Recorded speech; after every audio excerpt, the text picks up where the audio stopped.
Turretinfan, can you show me where Augustine's usage of spiritualem for spiritual is equal to that of basically the symbolic? I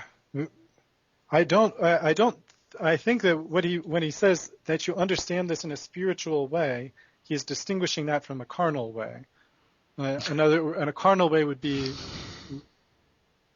flesh. I could give you, I'm trying to think of some examples of times when he makes a similar distinction between a carnal understanding and a spiritual understanding. I'm not sure I can think of any offhand besides this topic. This is the main one I've prepared to discuss. Are you aware of the fact that, that Augustine uses the Latin term spiritualem many times in reference to the divine? Sure. I wouldn't be the least surprised because the Holy Spirit is spiritual. Great. So you would not argue that spiritualem is tantamount to the English meaning of, symbolic or figurative? I would say that there's two issues there. One is saying that understanding something spiritually in that context of understand this spiritually means that there's some spiritual meaning that's behind what the words say. So that's always reference to some kind of figurative use of language. In other words, understand spiritually the expression "the arm of the Lord." I don't know if Augustine used that, but if he said something like that, we would understand what he's saying is don't take it literally that God has arms. Instead, understand it in a spiritual sense. I completely understand. I understand the point you're saying, but my contention is that Augustine would, of course, never made such a comment. I guess my argument my question would be, is basically if you can show me any place where Augustine's usage of spiritualem is symbolic or could be figurative, because as far as I can see, every time Augustine uses such a term, it is usually a lot of the times tied in with a very divine reality. And if such is the case here, then in the verse leading after iterations in Psalm 98:9, then we would have no reason to believe that this is merely a symbolic or a spiritual interpretation in the sense of symbolic. Wouldn't you agree? I don't think Augustine's saying is there's only a symbolic, that there's a bare symbol involved in sacraments. In the case of all sacraments, and the Eucharist is for Augustine two sacraments: the sacrament of the blood and the sacrament of the wine, the sacrament of the body and the sacrament of the blood. In each of these, there's a sign, something that's a physical representation, and there's a spiritual meaning to it. I agree. And yes. So, I think that's always his case throughout his sacramentology, whether it's the sacrament of the kiss that he talks about, or any other sacrament. Okay, I agree in that sense. I just wanted to make sure that you were on the same wavelength, basically, in the meaning of spiritualem, and in the sense that he usually ties it in with the divine.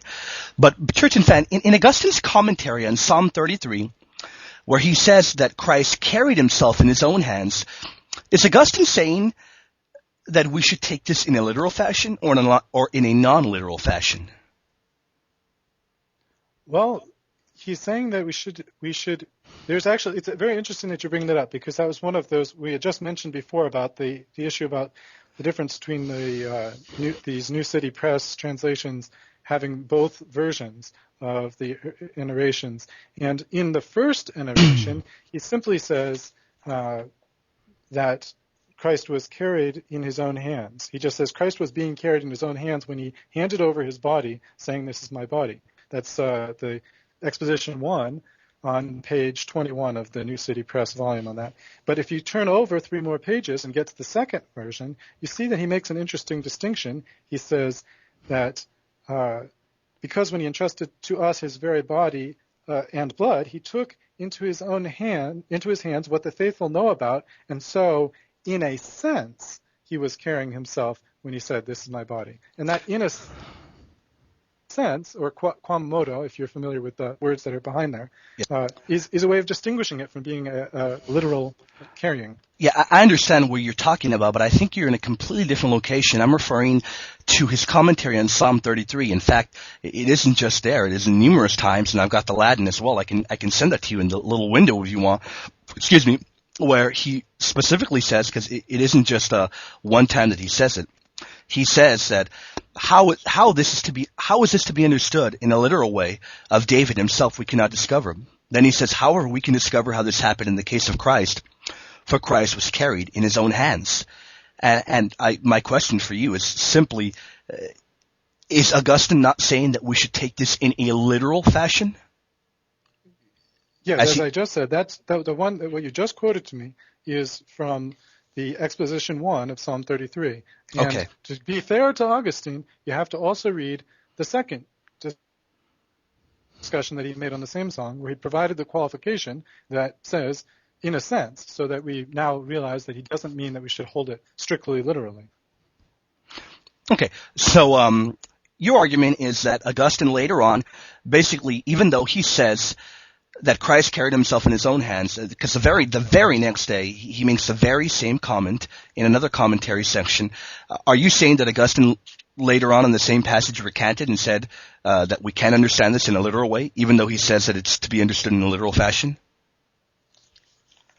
Well, certainly we know that one thing that Augustine is famous for is his ability to recant things that he previously said. He's one of the only fathers that you kind of see that prominently. He's got these, he went back through his works and said, I don't agree with this that I wrote, and so forth. I don't think that's the case here, and the reason I don't think that is because of what he wrote in letter 98 to Boniface, where he said, for if sacraments had not some points of real resemblance to the things of which they are the sacraments, they would not be sacraments at all. In most cases, moreover, they do, in virtue of this likeness, bear the names of the realities which they resemble. And, with that, bearing the name of the reality they resemble is the way he speaks about the sacrament. So he can call it the body of Christ. He can say he carried himself without having hopefully, without having someone take him in an absurdly literal sense. Okay, I'm glad that you brought up that letter to the Boniface. It's a great point that I think I brought up in my opening statement. But one more time, I'll see if I can press this issue with you a little bit more. Okay, let me just ask you this, because you're right. Augustine does tend to, take back certain statements he's made before. Isn't it a fact that Augustine usually says that he's going to be taking back a previous statement? Does Augustine ever say that he's recanting on these two statements ever in his writings? The statements that say that Christ was carried in his own hands, specifically. I don't think he needs to, because I think his way of saying it is clarified by the second statement that he makes when he adds the qualifier in a certain sense to his. These are homilies and orations on the Psalms. The second one he provides the qualification that the first one doesn't have. So just being fair to what he said, I think you got to include the qualification. Okay, so your argument is that Augustine did not believe that Christ carried himself in his own hands, even though he says that we're to understand that literally. He doesn't say that we're to understand that literally. He asks, how could we understand that literally of David? And then right, and then he says, well, of course we couldn't, because, yeah. Right, absolutely. You're correct. The thing is, I would argue he doesn't need to say, we must understand this literally, but he does say how this is to be understood. He's asking, how can we understand this literally of David? And then he says, we can discover how this happened in the case of Christ. Is he not then saying, he's making a contrast there, isn't he? He's basically saying that we can understand this in the case of Christ, but not in the case of David. And then he says that Christ was carried in his own hands. Am I incorrect here? The only part that you've almost got it perfectly correct. The only part is that you're incorrectly assuming there's a parallel, that it wasn't literal with David and that it is literal with Christ. And his clarification in his second sermon makes that distinction clear. Well, the only reason I bring that up is because he was dealing with a faulty Latin translation. But okay, I understand. I'll move on to another question. Let me see. Okay, let me ask you a simple question. Since we dealt with this in my opening cross-examination, where I asked you, basically after the sanctification, you agreed that Augustine's after this was basically saying that the elements become the body and the blood of Christ. My question's a rather simple one. Do you think do you think that Augustine would say, because I know you think Augustine is recanted in a number of statements he's made, but do you think Augustine would say that the bread and the wine become the body and the blood of Christ? And do you think he would say such, and do you think he'd be kidding around when he says this?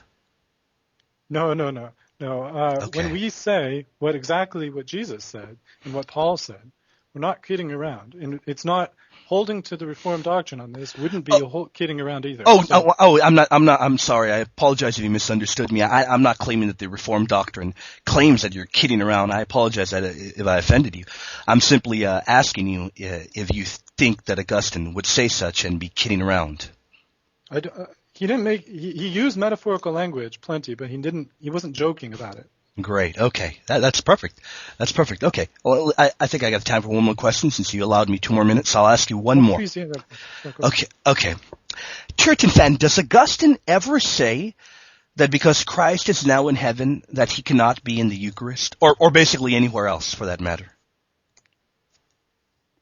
Well, he says, yes, he says that.